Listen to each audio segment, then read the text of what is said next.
எல்லாரும் எப்படி இருக்கீங்க? இன்னைக்கு நம்ம பார்க்க போகிறது ஒரு டிஃபன் ஐட்டம் தான். ஆனால் மதுரையில் ரொம்ப ஃபேமஸான எறா தோசை தான் நம்ம இன்னைக்கு பார்க்க போகிறோம். இது செய்கிறது ரொம்ப ஈஸி தான். அதே சமயத்தில் நிறைய பொருளும் எனக்கு தேவையில்லை. வாங்க இது எப்படி செய்கிறதுங்கிறத பார்க்கலாம். எறா தோசைக்கு தேவையான பொருளாக என்னென்னு பார்த்துடலாம். அதுக்கு எறாவை சுத்தம் பண்ணி கழுவி எடுத்துக்கோங்க. அதில் மஞ்சள் தூள் தடவி வச்சுருக்கேன். இது பார்த்துக்கிட்டிங்கன்னா ஒரு 1/2 கிலோ இருக்கும். 20 சின்ன வெங்காயம், 2 தக்காளி, தேவையான அளவு உப்பு, காரத்துக்கு ஏற்ற மாதிரி மிளகாத்தூள், 2 டேபிள் ஸ்பூன் இஞ்சி பூண்டு பேஸ்ட்டு, 2 பச்சை மிளகா, கொஞ்சமாக கருவேப்பிலை, தாளிக்கிறதுக்கு கடலெண்ணெய், அப்புறம் முட்டை, தோசை மாவு. இப்போ இந்த பொருள் எல்லாம் பயன்படுத்தி எறா தோசை எப்படி செய்யறதுங்கிறத பார்க்கலாம் வாங்க. இப்போ அடுப்பை பற்ற வச்சிடலாம். இப்போ கடாய் எடுத்து வச்சிருங்க. இப்போ என்ன பண்ண போறோம்னா, எண்ணெய் கடலெண்ணெய் ஊற்றிட்டு சின்ன வெங்காயம், தக்காளி, பச்சை மிளகா எல்லாத்தையும் போட்டு நல்லா வதக்கிட்டு அரைக்க போகிறோம். அரைச்சி எடுத்து தான் அந்த பேஸ்ட்டை தான் நம்ம கிரேவியாக பண்ண போகிறோம். ஸோ கடாய் ஹீட் ஆகட்டும். ஹீட் ஆனோன்னா கடலெண்ணெய் ஊற்றிடலாம். கடாய் சூடாயிடுச்சு. இப்போ கொஞ்சமாக அது வதங்குற அளவுக்கு நம்ம கடலெண்ணெய் ஊற்றிக்கலாம். எண்ணெய் சூடாகட்டும். இப்போ நீங்கள் வேணும்னா நல்லெண்ணெய் கூட சேர்த்துக்கோங்க. நான் எப்பயுமே கடலெண்ணெய் தான் பெரும்பாலும் சேர்த்துக்குவேன். அதனால நான் கடலெண்ணெய் ஊற்றிருக்கேன். இப்போ எண்ணெய் சூடாயிடுச்சு. இப்போ சின்ன வெங்காயத்தையும் தக்காளியையும் சேர்த்துடலாம். சின்ன வெங்காயம் தானே சேருங்க, அதுதான் நல்லா இருக்கும், டேஸ்டா இருக்கும்.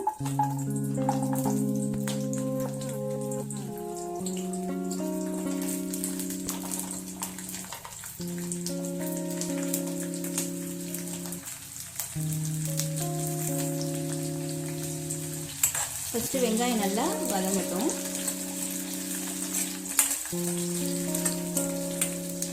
இப்போ ஏன் நம்ம வதக்கிட்டு அதாவது அரைச்ச கிரேவி செய்கிறோம் அப்படின்னா குவான்டிட்டி கொஞ்சம் ஜாஸ்தியாக கிடைக்கும். கிரேவியோட அளவு நமக்கு ஜாஸ்தியாக இருக்கும். அதனால இப்படி செய்கிறோம். இப்போ வெங்காயம் ஓரளவுக்கு வதங்கிடுச்சு. இப்போ தக்காளியும் சேர்த்துடலாம். 2 தக்காளி நான் எடுத்துருக்கேன். அதையும் நல்லா வதக்கிடுங்க.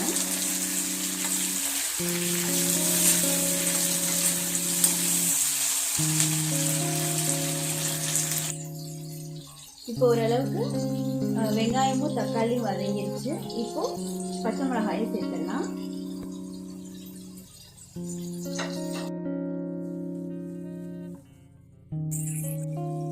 இப்போ இது கூட என்னன்னா 2 டேபிள் ஸ்பூன் இஞ்சி பூண்டு பேஸ்ட் இருக்குல்லையா, அதையும் சேர்த்துடலாம்.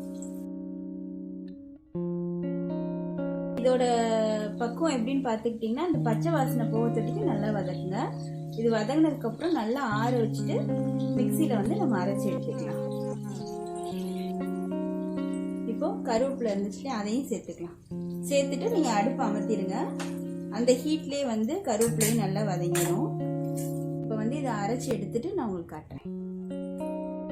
இப்போ இந்த மாதிரி பேஸ்டா அரைச்சி எடுத்துக்கோங்க. இப்போ திரும்ப அதே கடாய் தான் நான் யூஸ் பண்ண போறேன். ஏன்னா கிரேவி செய்யறதுக்கு மீதி இருக்கிற கடலெண்ணெயை சேர்த்துடலாம். மீதி இருந்துச்சு இல்லையா கடலெண்ணெய், அதை சேர்த்துடலாம்.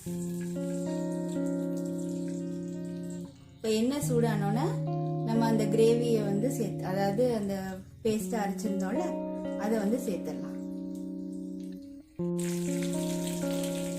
எண்ணெய் சூடாயிடுச்சு.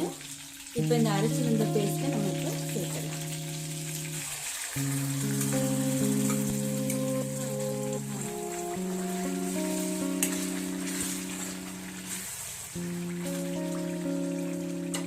இப்போ மீதி கொஞ்சம் இருக்கு. இதில் கொஞ்சமாக தண்ணி விட்டுட்டு அதையும் நான் சேர்த்துறேன்.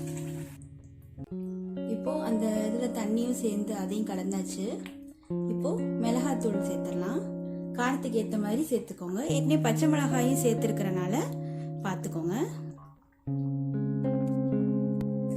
எறா சீக்கிரமாகவே குக் ஆகிடும். அதனால இந்த கிரேவி கொஞ்சம் குக் ஆனதுக்கப்புறம் நம்ம அதை சேர்த்துக்கலாம். எறா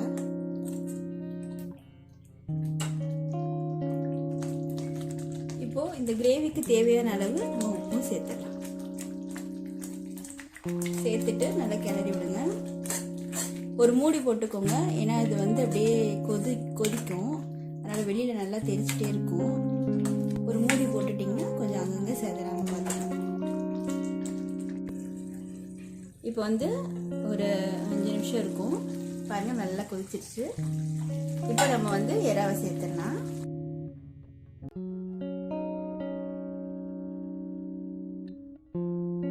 நல்லா சூப்பராக இருக்குது. இப்போவே கலர் பாருங்கள், அப்படியே செமையாக இருக்குது.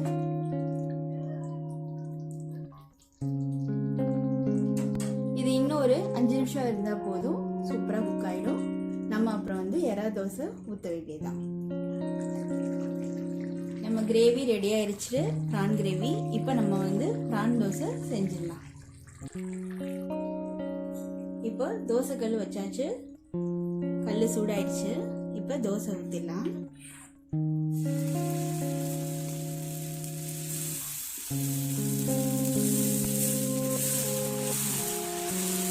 ரொம்ப மெல்லிசா இல்லாமல் கொஞ்சம் லேசாக தடிமனாக ஊற்றுங்க.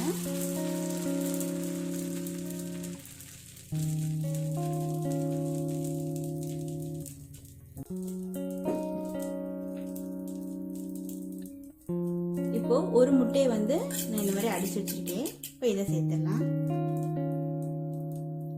சேர்த்துட்டு நல்லா அப்படியே பரப்பி விட்டுருங்க.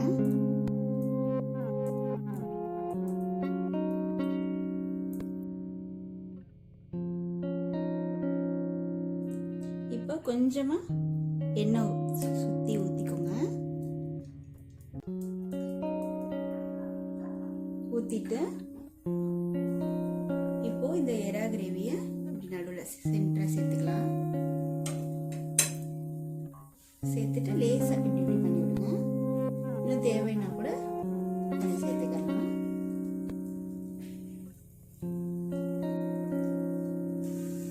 தேவைன்னா கொஞ்சமா மிளகுத்தூள் சேர்த்துக்கோங்க.